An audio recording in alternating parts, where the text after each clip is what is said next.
నారా చంద్రబాబు నాయుడు గారి కబంధ హస్తాలలో చిక్కి చెల్లమైపోతా ఉంది.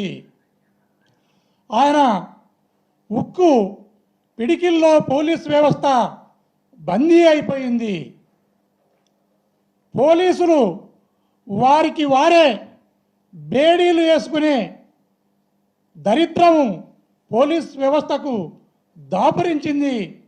అందులో భాగంగానే యావత్ భారతదేశంలో ఎక్కడ లేని విధంగా ఒక సీనియర్ ఐపీఎస్ ఆఫీసర్ని జైలుకు పంపి నెక్స్ట్ మళ్ళీ ప్రభుత్వం మారితే అది ఒక సాంప్రదాయానికి తెరదీసిన రోజును మనం గుర్తు చేసుకోవాల్సిన పరిస్థితిని కూడా మనం ఈరోజు తలుసుకోవాలి.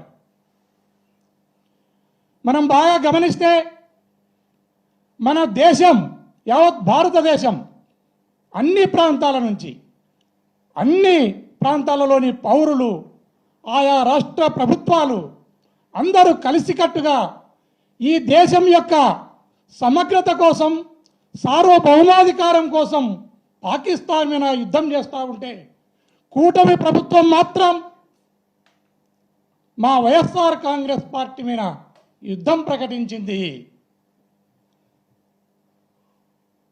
అడవి పంది వచ్చి చేనును మేసిపోతే పొలాన్ని మేసిపోతే ఊర పంది చెవులు కోసినట్లు ఈ ప్రభుత్వం వ్యవహరిస్తూ ఉంది.